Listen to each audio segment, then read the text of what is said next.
நம்ம கார்த்திகை தீபம் சீரியலில் இன்றைக்கி என்ன நடக்க போகுது அப்படிங்கிறதா இந்த வீடியோவில் நம்ம பார்க்க போகிறோங்க.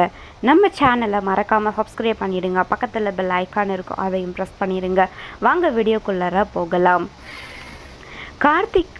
கார்த்திக்கோட தீபா இருக்கிற வரை நாம் கார்த்திக்கை நெருங்க முடியாது.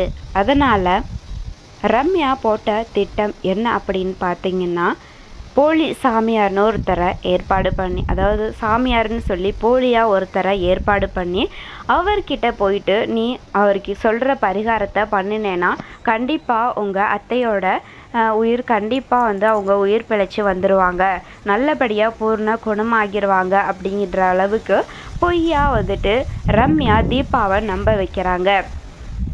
ஸோ அந்த போலி சாமியாரை வச்சு தீபாவை கடத்தலாம், ஸோ இல்லை பரிகாரம் மூலமாக அவங்கள போட்டு தள்ளிடலாம், ஸோ அவங்கள ரொம்ப கஷ்டமான ரிஸ்க் எடுக்கிற மாதிரியான பரிகாரத்தை பண்ண வச்சு தீபாவை எப்படியாவது க்ளோஸ் பண்ணிடலாம் அப்படின்னு சொல்லி இப்படி கேவலமாக யோசிக்கிறாங்க ஒரு பக்கம் ரம்யா.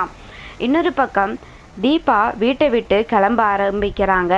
ஸோ அப்போது மீனாட்சி தீபா நில்லு, எங்கே கிளம்பிட்ட அப்படின்னு சொல்லி மீனாட்சி தீபாவை கூப்பிட்டுக்கிட்டு வராங்க.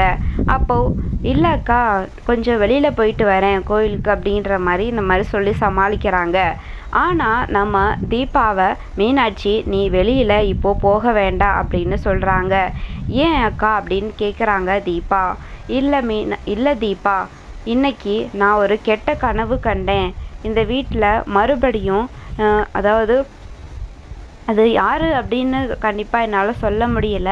ஸோ உன்ன மாதிரி தான் இருந்துச்சு. ஸோ உனக்கு ஏதோ ஒரு கெடுதல் நடக்க போகுது அப்படின்ற மாதிரி நான் ஒரு கனவு கண்டேன். அதனால் நீ இன்னைக்கு வெளியில் போகிறது எனக்கு கொஞ்சம் பயமாக இருக்குது. ஸோ நீ போக வேண்டாம் தீபா, இல்லைன்னா நான் உன் கூட வரேன், இல்லைன்னா நீ போகாத அப்படின்ற மாதிரி மீனாட்சி தீபாவை சேவ் பண்ண பார்க்குறாங்க. பட் அவங்க நம்ம பரிகாரம் பண்ணணுமே, ஸோ அதுக்காக போய் தானே ஆகணும் அப்படின்னு சொல்லிட்டு தீபா ஒரு பக்கம் மீனாட்சி கிட்ட உண்மையை சொல்ல மறுக்கிறாங்க. நான் இந்த மாதிரி பரிகாரம் பண்ண போகிறேன் அப்படின்னு சொல்லிட்டு ரம்யாவும் வீட்டில் யாருக்கிட்டையும் சொல்லாமல் தான் நீ வரணும் அப்படின்ற மாதிரி சொல்லிடுறாங்க.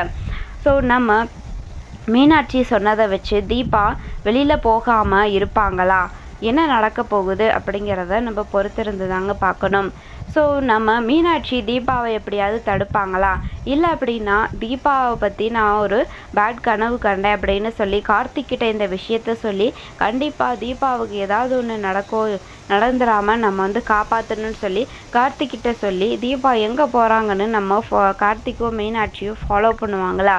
ஸோ அவங்க சிக்கியிருக்க அந்த சிக்கலில் இருந்து கண்டிப்பாக அந்த போலி சாமியார்கிட்ட இருந்து நம்ம தீபாவை கார்த்திக் மீனாட்சி சேவ் பண்ணுவாங்களா அப்படிங்கிறத நம்ம வெயிட் பண்ணி பார்க்கலாம்.